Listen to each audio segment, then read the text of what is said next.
Imagine a place that tells a story spanning centuries, where culture and nature intertwine to create something truly extraordinary. That's the beauty of UNESCO World Heritage Sites. I'm Abigail, and this is Global Treasures, the podcast that covers the history, travel tips, and legends surrounding one of the 1,223 World Heritage Sites each episode. These places have been identified as having universal cultural or natural significance that is so exceptional that it transcends national boundaries and is of importance to present and future generations. Welcome to Season 2, where we'll explore the 45 sites that UNESCO added in 1979 together. Thank you for listening to the podcast. We appreciate all of your support, and you can continue to support us by subscribing at Apple Podcasts, Spotify, or Podbean. You can also follow us on TikTok and Facebook. Imagine a landscape where water and land engage in an eternal, mesmerizing dance, where each stone, each ripple, each breath of wind carries a millennia of stories. Close your eyes and transport yourself to the Ohrid region, a UNESCO World Heritage Site that defies simple description. An extraordinary place where natural wonder and human history intertwine in the most profound ways imaginable. A place that draws over 300,000 visitors annually. This is a journey that will take us across the borders of southwestern North Macedonia and eastern Albania through a landscape that is at once a living museum, a biological treasure, and a testament to the remarkable resilience of both nature and human civilization. To truly understand the Ohrid region, we must first dive deep into its geological history, a story that begins millions of years ago. Lake Ohrid isn't just a body of water. It's a liquid time capsule that has preserved life in ways that continues to astound scientists. Geologically speaking, this is part of the north-south tectonic basin that tells a complex story of Earth's transformation.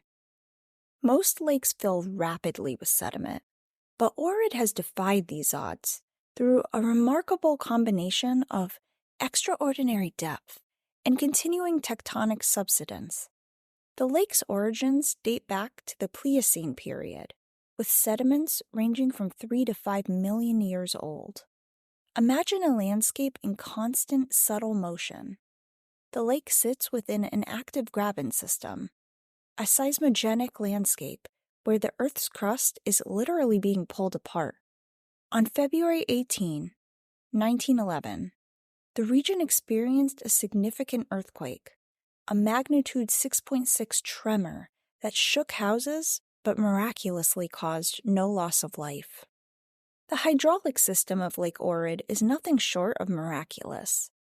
Its water comes from multiple sources. Underground springs on the eastern shore provide nearly 50% of the inflow, rivers contribute about 25%, and direct precipitation makes up the rest. But perhaps most fascinating is its connection to nearby Lake Prespa. Located just 10 kilometers away, or a little over 6 miles, and 500 feet higher in altitude, Prespa transfers water to Ohrid through underground karstic channels, a hidden subterranean river system that speaks to the complex hydrology of the region. Lake Ohrid is a biological marvel that challenges our understanding of evolution and ecological preservation.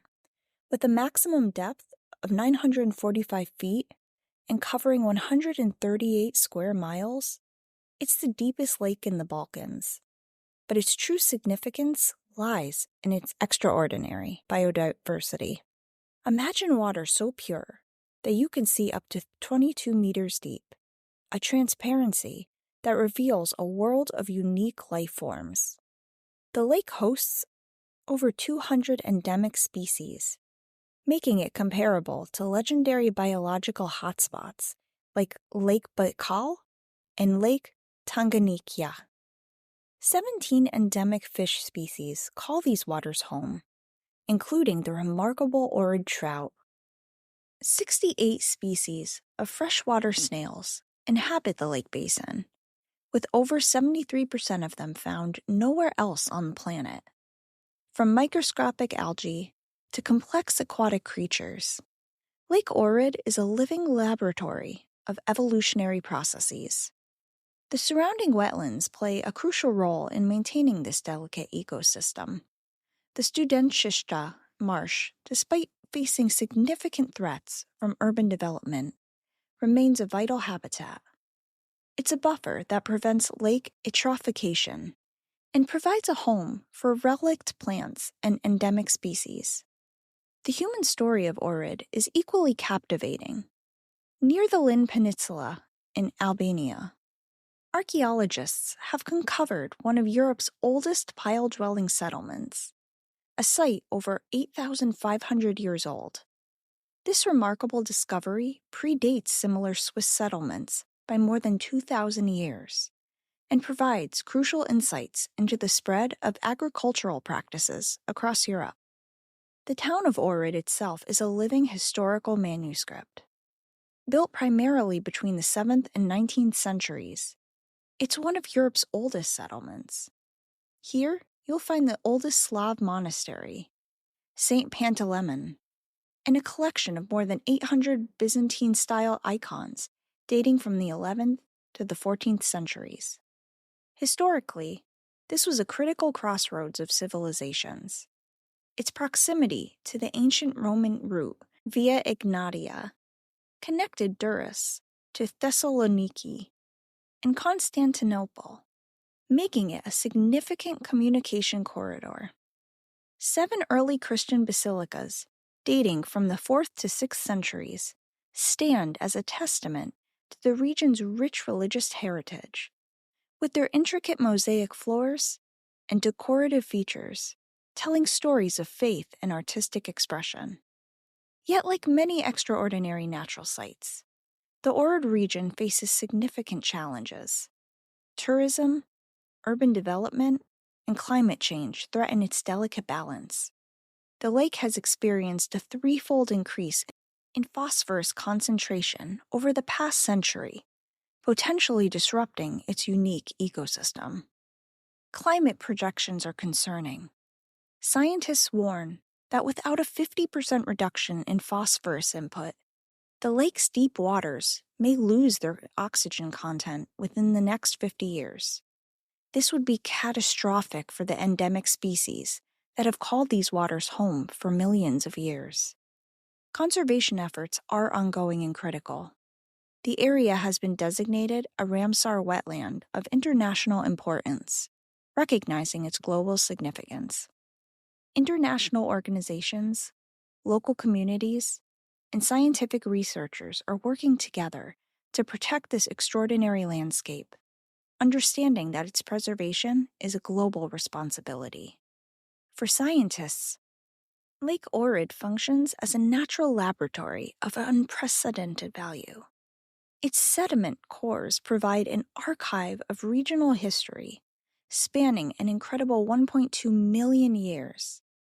Researchers have used these cores to study everything, from the birth of European agriculture to regional climate shifts and biological evolution. The lake has provided the first empirical evidence of niche-based assembly processes in a natural system, demonstrating the dynamic equilibrium of isolated ecosystems. It's offered insight into tree cover, soil erosion, and flora composition during glacier and interglacial periods. And here's a couple of tidbits that will make you smarter than your average tourist, although you're already smarter because you're listening to this podcast. Did you know that one of the methane lakes on Titan, Jupiter's moon, is named after Lake Ohrid? Or that the lake supports hundreds of thousands of wintering water birds, including rare species like the Dalmatian pelican and eastern imperial eagle? The Ohrid region is more than a destination. From its crystal clear waters to its ancient shores, from prehistoric settlements to Byzantine monasteries, this is a place that reminds us of the intricate, beautiful complexity of our planet. So while it's more than a destination, let's talk a bit about what to do if this is your destination. Let's start with how to get there. If you're flying in from another country, Ohrid St. Paul the Apostle Airport in North Macedonia is 9 kilometers or a little over 5.5 miles from Ohrid. Tirana Airport is your best option if flying into Albania, but it is 2.5 hours away. From the airport, you can take a taxi, rent a car, or take a bus. Apparently, public transportation is quite inexpensive. In terms of fees, you will pay to park, but walking the grounds, such as the monastery, is free. There are numerous day tours of Ohrid that depart from Skopje, which is the capital of Macedonia. Matka Canyon is also a scenic spot where you can book a boat ride that will take you to the Vrelo Cave, around Lake Ohrid specifically. Hiking around the lake, kayaking, and even paragliding over the lake are popular activities. This is also an ideal spot for bird watching. If you're seeking other things to do while in the area, Skopje also has the Old Bazaar, one of the largest in Europe. This bazaar was the center of trade for the city since the 12th century, and these cobbled streets hold everything, from market stalls to art galleries. The languages spoken are Macedonian and Albanian, depending on which country or countries you're visiting. I thought I would mention that for those who use translation apps or bring physical travel language phrase books on their trips. You can also visit Rozafa Castle in Albania, which has a long history. There's a museum where you can learn about that majestic history, see the statue of Rozafa, and take in some gorgeous views. It is about 3.5 hours away by bus from Ohrid. But for those who love mythology and folklore, this is linked to a fascinating, well-known legend about Rozafa. According to an old tale, 3 brothers wanted to build a castle, but the walls kept falling down. An old man told the brothers that if they wanted the castle to stand, they had to bury alive in the walls whichever of their wives brought them food the next day. But they couldn't warn them. The 2 older brothers told their wives what would happen, but the youngest brother kept the secret, and his wife, Rozafa, brought them food.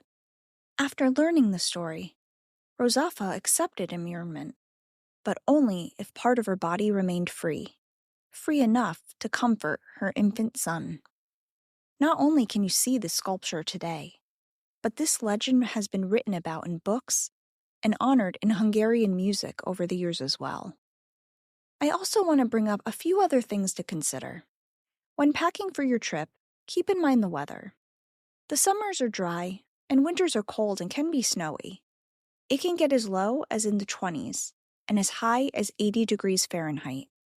In terms of places to stay, there are a small number of hotels, bed and breakfasts, and a few homestay options on the Albanian side. The North Macedonian side seems to have more options available.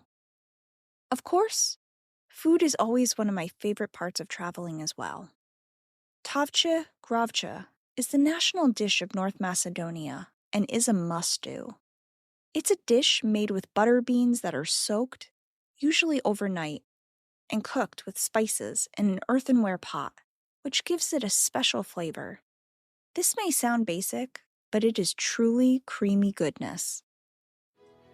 Whether we're discussing food, traditions, or values, having cultural context truly allows for a more enriching and authentic travel experience.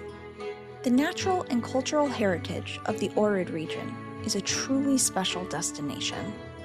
Our next episode will transport us to another UNESCO World Heritage Site that captures the imagination, the natural and cultural historical region of Kotor in Montenegro.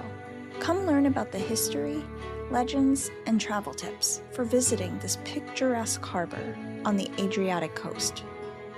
Until then, keep exploring, keep wondering, and keep treasuring the remarkable diversity of our world's heritage.